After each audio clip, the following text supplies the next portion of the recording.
I'm Daniel Whitaker, 34 years old, a paramedic in Columbus, Ohio, and I have spent most of my adult life believing that I could read people in seconds because that is part of the job. You walk into chaos and you assess, you notice the tremor in someone's hands, the dilation of their pupils, the way their voice cracks when they lie about how much they drank, and you learn to trust your instincts because hesitation can cost a life. But 3 months ago I realized that the one person I thought I knew better than anyone else had become a stranger standing in my own living room. That night Melissa came home at exactly 1:17 a.m., and I remember the time because I had been staring at the microwave clock for almost an hour, sitting in the dark with only the faint streetlight bleeding through the blinds, telling myself that I was overreacting, that married people are allowed to stay out late, that not every delayed text is a betrayal. Yet something had already been scratching at the back of my mind since earlier that week when she casually mentioned having dinner with her friend Ashley, even though 2 days before that she had told me Ashley was in Phoenix for a conference and would not be back until Friday.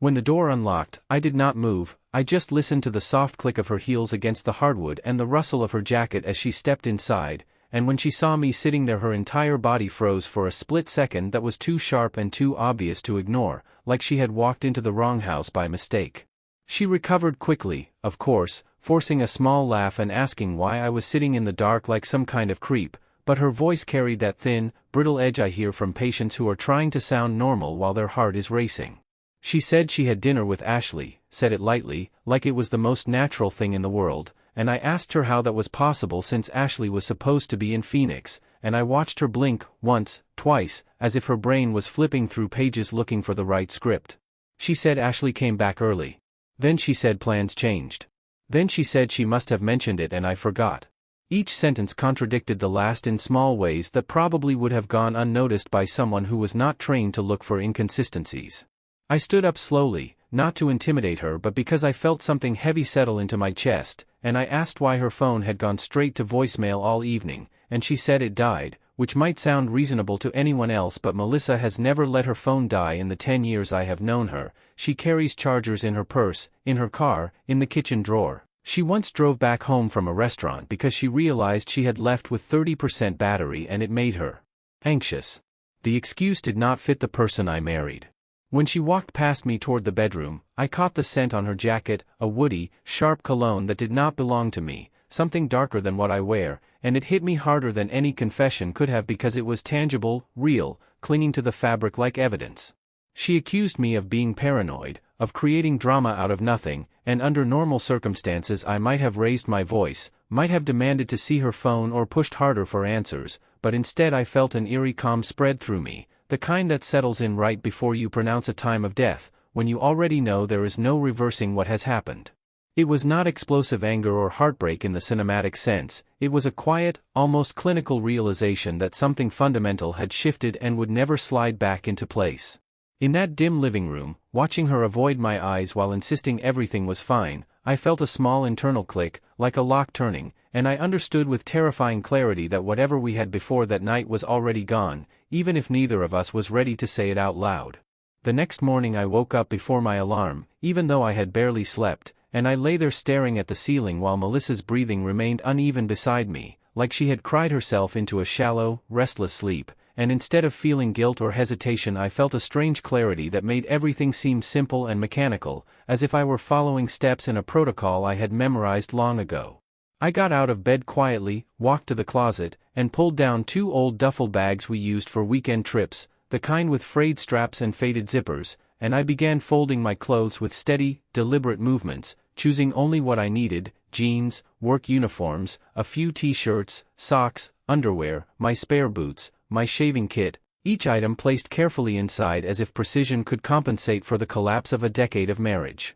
She woke up halfway through, confused at first, then fully alert when she realized what I was doing, and she asked what I thought I was doing in a voice that already sounded defensive, as if she had expected this but hoped it would not happen so quickly. I told her I was leaving, not dramatically, not loudly, just stating a fact the way I would tell a nurse that a patient needed transport, and that calmness seemed to frighten her more than anger would have. She started crying, real tears that streaked down her face, and she grabbed my arm, her fingers digging into my sleeve as if she could physically anchor me in place, swearing she was not cheating, swearing I was misunderstanding everything, but every explanation she offered shifted slightly under scrutiny, like sand rearranging itself. First it had been dinner. Then she admitted they had drinks afterward. Then it became just talking in the parking lot. Each correction was small enough to sound harmless on its own, yet together they formed a pattern of instability that I could not ignore. I did not yell or accuse her of anything specific because I did not need a confession to recognize that trust had already fractured beyond repair.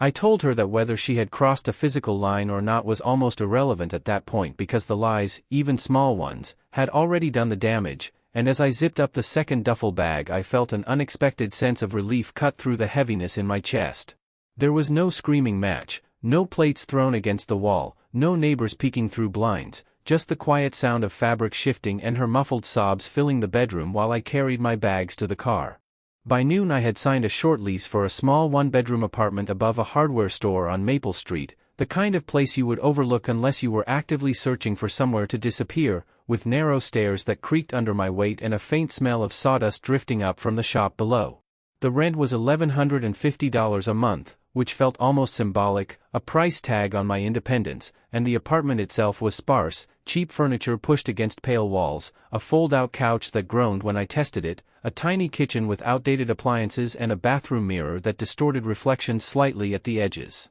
It was not comfortable or impressive, but it was quiet, and that quiet felt like oxygen after months of subtle tension I had forced myself to ignore. That first evening alone, sitting on the fold-out couch with the windows cracked open to let in the cool Ohio air, I realized I could breathe without analyzing someone else's tone, without replaying conversations in my head to check for inconsistencies, without wondering if the person across from me was telling the truth. The silence was not empty, it was stabilizing. That was when I picked up my phone and called a divorce attorney recommended by a colleague at the station, a man named Harold Bennett, known among a few of the guys as a shark in a tailored gray suit, efficient, relentless, and expensive enough to signal that he did not lose often. When his receptionist answered and scheduled a consultation, I felt that same internal click again, not dramatic, not explosive, just a firm step forward into something irreversible, and for the first time since that night at 1:17 a.m., I knew I was no longer reacting, I was deciding. When I met with Harold Bennett in his downtown office, surrounded by framed degrees and shelves lined with leather-bound case files, he listened to my story without interruption, his expression unreadable in the way only experienced attorneys and emergency room doctors can manage, and when I finished he leaned back slightly and told me that suspicion, no matter how strong, means absolutely nothing in a courtroom without proof, that feelings do not divide assets and instincts do not hold up under cross-examination. His tone was not unkind, just clinical, and I understood immediately that if I wanted certainty, I would have to gather it myself. I left his office with a knot in my stomach because the next logical step felt like something out of a crime documentary, not the life of a married man who once believed his relationship was solid. I never imagined I would follow my own wife, yet a week later I found myself sitting in my car down the street from the house we used to share, engine off, hands resting on the steering wheel, watching the front door like a stranger conducting surveillance. She left every morning at exactly 7:40 a.m., dressed in leggings and a fitted jacket, gym bag slung over her shoulder, heading to Pilates just like she always had. I kept a careful distance, telling myself this was temporary, that I only needed clarity. She drove straight to the studio, parked in the same row, went inside, and remained there for precisely 70 minutes before coming back out, scrolling through her phone as she walked. After that she stopped at the grocery store, spent about 20 minutes inside, then returned home. On Thursdays she drove to her sister's townhouse and stayed there until early evening. The routine was so painfully ordinary that it almost embarrassed me to be watching it. Day after day I observed nothing dramatic, no suspicious detours, no unknown cars pulling up beside hers, no hurried glances over her shoulder. Everything looked structured, predictable, normal. There were moments when I felt ridiculous, a grown man hiding behind tinted glass because he could not trust his own judgment. I began to replay that night in the living room, questioning whether I had misread her reaction, whether exhaustion and stress from work had amplified something harmless into something catastrophic. As a paramedic I have seen how adrenaline distorts perception, how fear can convince someone they are dying when their vitals are stable, and I wondered if I had done the emotional equivalent of that, misdiagnosing my own marriage. Then Friday night came, and instead of staying home she drove west toward Lake Darby, the sky already fading into that deep blue that settles over Ohio before full darkness. I followed at a careful distance, my pulse steady but heavy in my ears, and watched as she parked near the shoreline where only a few scattered cars sat under dim streetlights. She did not meet anyone. She did not text frantically or look around nervously. She simply stepped out of the car, leaned against the hood, and stared at the water for nearly an hour, motionless except for the wind tugging at her hair. There was something haunting about it, not secretive but solitary, as if she were carrying a weight I could not see. I stayed there too, engine off, watching her silhouette against the dark surface of the lake, and for the first time since I had left, doubt crept in with real force. Maybe I was wrong. Maybe there was no other man waiting in the shadows. Maybe the scent on her jacket had been incidental, transferred from a crowded bar or a passing stranger. The evidence I thought I felt so certain about dissolved under the glare of her quiet isolation by the water. I started to wonder if I had dismantled my marriage over insecurity, over a series of inconsistencies that might have been harmless human error rather than betrayal. And yet, even as logic tried to calm me, that whisper persisted in the back of my mind, steady and insistent, the same internal alarm that has guided me through countless emergencies, telling me that something was off, not loud enough to prove, not visible enough to photograph, but present all the same, like a subtle change in a patient's breathing that signals trouble long before the monitors start screaming. A week after I started watching her routine and finding nothing concrete, I heard a knock on the door of my apartment above the hardware store, sharp and hesitant at the same time, and when I opened it, Melissa was standing there holding a worn cardboard box against her chest like it contained something fragile enough to shatter with the wrong movement.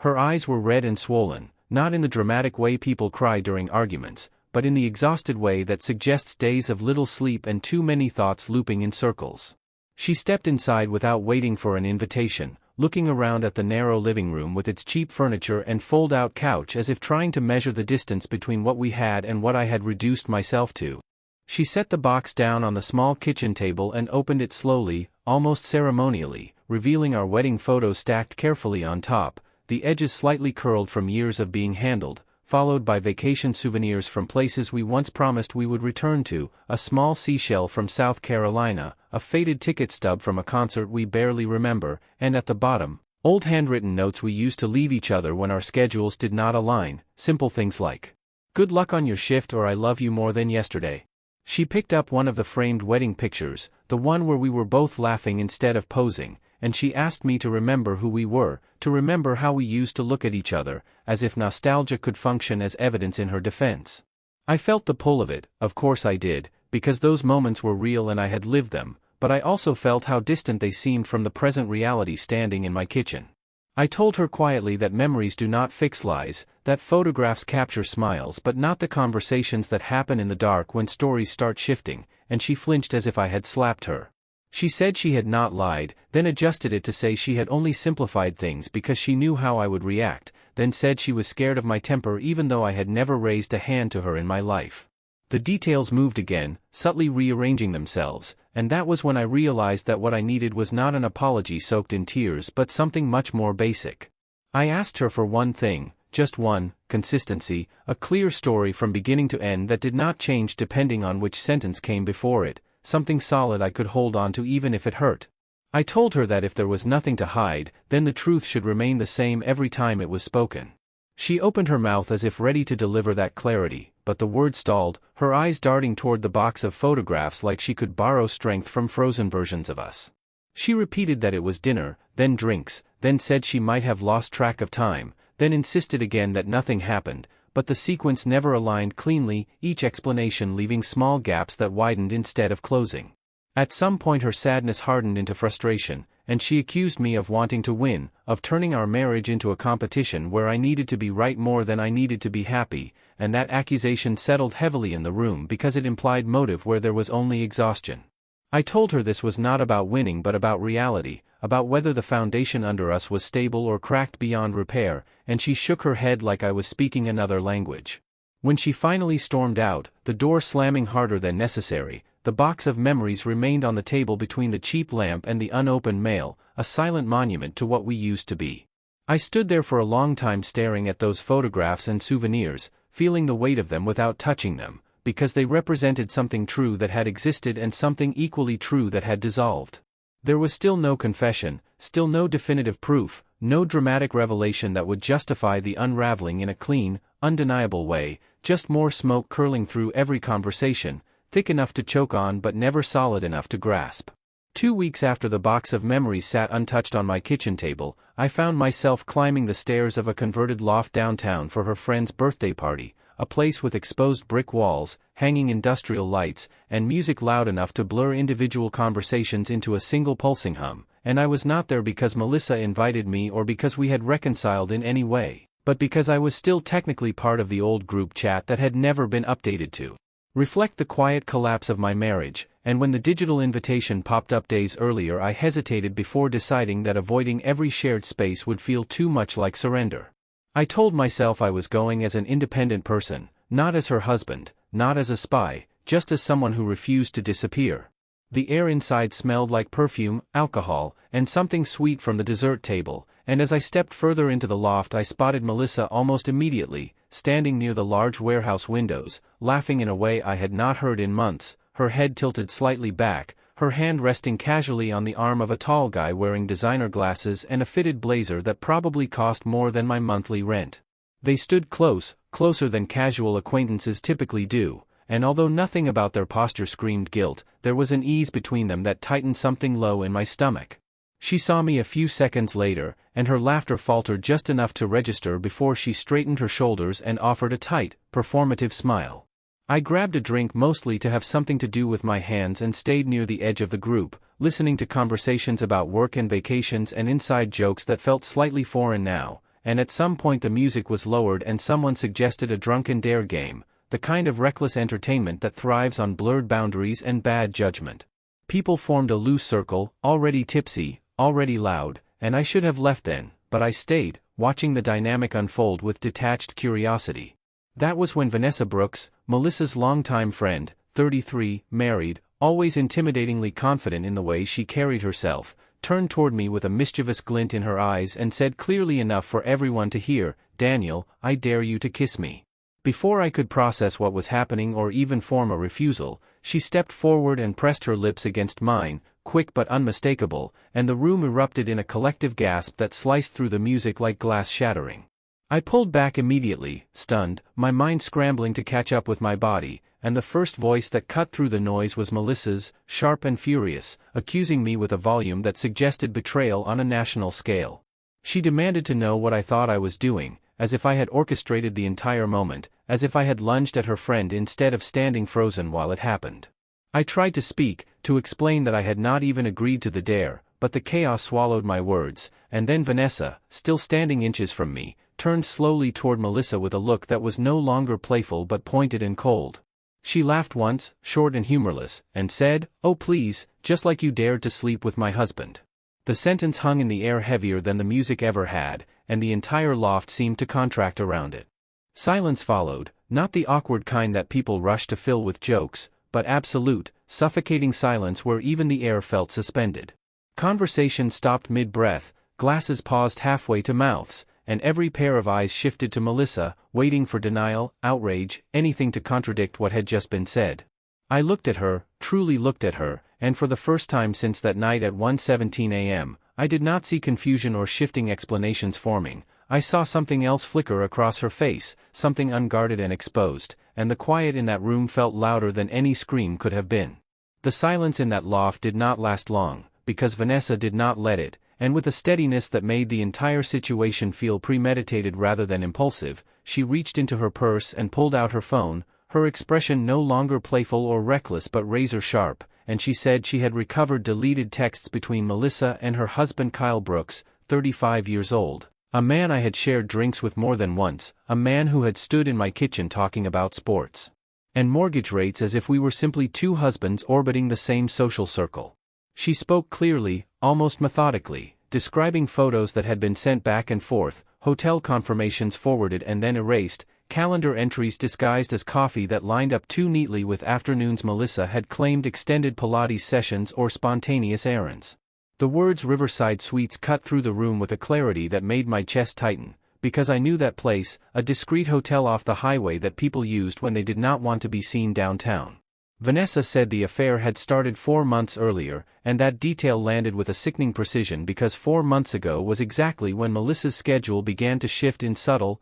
explainable ways, when Pilates occasionally ran long, when she seemed distracted at dinner, when she started guarding her phone with an almost unconscious reflex. I stood there listening as pieces that had once felt like paranoia locked into place with brutal efficiency, each confirmation snapping against the next until there was no space left for doubt. No one interrupted Vanessa, not even Kyle, who had gone pale and rigid near the back of the circle, his silence louder than any denial could have been. I did not look at Melissa immediately because I already understood what her face would show, and I felt an overwhelming wave of stillness wash over me, the kind that settles in during a medical emergency when emotions shut down and procedure takes over. Without raising my voice, without confronting anyone in that crowded room, I turned and walked toward the exit, my footsteps echoing faintly against the concrete floor. I heard Melissa call my name behind me, her tone fractured and urgent, and I kept moving, pushing open the heavy door and stepping into the cold night air that hit my skin like a reset. She followed me outside, heels clicking unevenly on the pavement, and she grabbed my arm just like she had the morning I packed my duffel bags, only this time there were no shifting explanations left to hide behind. She said Vanessa was jealous, unstable, trying to destroy everything because her own marriage was collapsing, and for a brief second I watched her scramble for a version of reality that might still protect her. Then the defenses crumbled, and she said it was a mistake, just a mistake, her voice cracking on the word as if minimizing it could shrink it into something survivable. I looked at her under the dim streetlight and felt nothing explosive, no urge to scream or retaliate, only a cold, undeniable clarity. One mistake does not require secret bookings at the Riverside Suites twice a month. One mistake does not generate deleted messages, coded calendar notes, and months of rehearsed lies. What she had called insecurity was instinct, what she had labeled paranoia was pattern recognition, and the whisper that something was off had been right all along. I gently removed her hand from my sleeve and stepped back, creating a physical space that mirrored the emotional distance that had already solidified between us. That night, instead of driving aimlessly or sitting in the dark trying to process the humiliation, I went straight home to my small apartment above the hardware store, opened my laptop at the narrow kitchen table, and drafted the final email to Harold Bennett confirming that I wanted to proceed without hesitation. The formal filing happened before midnight, paperwork submitted with a calm that felt almost surreal, and as I closed the computer I realized that the uncertainty which had haunted me for months was gone, replaced not with relief exactly, but with certainty sharp enough to breathe through. The hearing was scheduled 6 weeks after I filed, and those 6 weeks passed with an almost mechanical rhythm, work shifts, paperwork, brief and increasingly infrequent messages from Melissa that shifted between anger and silence, and then the morning arrived when I put on a pressed shirt and sat beside Harold Bennett in a courtroom that smelled faintly of polished wood and old paper. I remember scanning the rows behind us out of reflex, expecting at any second to see Melissa walk in with a lawyer at her side, prepared to fight, prepared to reshape the narrative one last time, but when the clerk called the case and we stood, her chair remained empty, painfully and undeniably empty, no attorney, no request for continuance, no explanation delivered through anyone else, just absence. There is something unsettling about an empty chair in a courtroom because it says more than arguments ever could, and as the judge confirmed that proper notice had been served and that the respondent had failed to appear, I felt the final strand of uncertainty snap. Vanessa testified with a steadiness that contrasted sharply with the chaos of the party where the truth first exploded, and this time there were no gasps, no music, no alcohol, only printed messages laid out in neat stacks, timestamps aligned in chronological order, hotel receipts from the Riverside Suites with dates that matched the so-called late Pilates nights, and calendar entries labeled coffee that now looked almost insulting in their simplicity. The documentation removed any lingering doubt because it was not emotion, not accusation, but record. Harold presented everything methodically, outlining the timeline, the financial implications, the legal definition of marital misconduct under Ohio law, and how the documented affair had directly impacted the dissolution of the marriage. I listened to my own life summarized in structured legal language, hearing phrases like breach of marital duty and dissipation of marital assets, and it felt strangely detached, as if the events had happened to someone else and I was merely observing. The judge asked a few clarifying questions, reviewed the exhibits, and then delivered a ruling that was firm and efficient. I was awarded the house, valued at $412,000, along with my truck and 70% of our savings, the distribution justified in part because the affair was legally considered marital misconduct and because Melissa had forfeited any claim to contest by failing to appear. There was no dramatic gavel slam, no visible reaction from the other side because there was no other side present, just the quiet conclusion of a process that had begun the moment I sat in the dark living room at 1:17 a.m. and felt something shift. When we stepped out of the courtroom, Harold shook my hand with professional satisfaction, telling me it had gone as well as it possibly could have, and I thanked him, meaning it, but the emotion that settled over me was not triumph. I did not feel victorious walking down those courthouse steps into the muted daylight. What I felt was validation, solid and grounding, the confirmation that my instincts had not betrayed me, that I had not imagined inconsistencies out of insecurity, that the uneasy whisper in my mind had been an accurate warning rather than a flaw in my character. For months I had questioned my own perception, wondered if stress and pride had distorted reality, and standing there with the official ruling in hand I understood that I had not been paranoid, I had not been irrational, I had been lied to, repeatedly and deliberately, and the clarity of that truth, though painful, was cleaner than doubt had ever been. 3 years have passed since that courtroom morning, and if you had told me back then that the person who would understand me best would be Vanessa, I would have assumed you were mocking the entire situation, but life has a way of rearranging alliances in quiet, unexpected ways. There was no dramatic turning point between us, no moment where grief suddenly transformed into romance, because in the beginning there was nothing but two people trying to process the same kind of betrayal from opposite sides of it. We started with coffee in a small place off High Street, sitting across from each other in cautious conversation, not flirting, not leaning too close, just speaking honestly in a way neither of us had been allowed to for months. There was something grounding about not having to explain the context, about not being told we were overreacting, about watching someone nod because they had lived through the same confusion and humiliation. Coffee turned into occasional dinners into long walks where we talked about everything except the affair, and somewhere in that slow progression something steady formed, not fueled by drama or revenge but by mutual clarity. We were careful, almost overly aware of appearances, aware of how it could look from the outside, but what grew between us did not feel like rebellion or retaliation, it felt calm. It felt earned. Over time the tension that had once defined every shared space in my life was replaced by something lighter, something built on directness rather than omission. Vanessa never shifted her story mid-sentence. She never minimized what had happened. When something bothered her, she said it plainly, and that consistency, the simple reliability of words matching actions, became more valuable to me than any grand gesture. We eventually bought a small 2-bedroom house near Dublin, Ohio, modest but bright, with a patch of backyard we keep insisting will become a proper garden even though we consistently underestimate how much work it requires. We plant things at the wrong time of year, forget to water them on schedule, argue mildly over whether tomatoes should be staked earlier,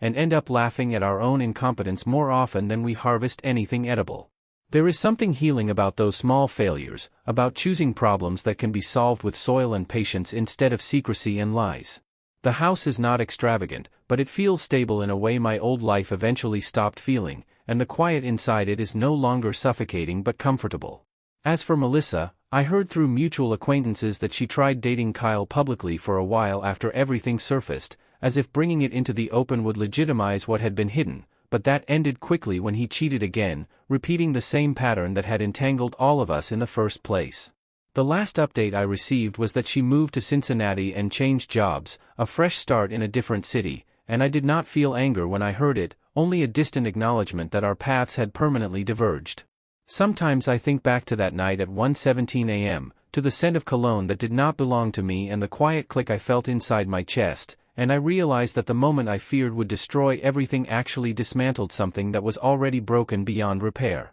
What followed was messy and humiliating and legally exhausting, but it stripped away doubt and forced me to trust my own perception again. 3 years later, I no longer replay conversations searching for inconsistencies, and I no longer sit in dark rooms questioning whether I imagined what I sensed. I live in a house where the air feels clear, where laughter comes easily, and where the truth does not require investigation.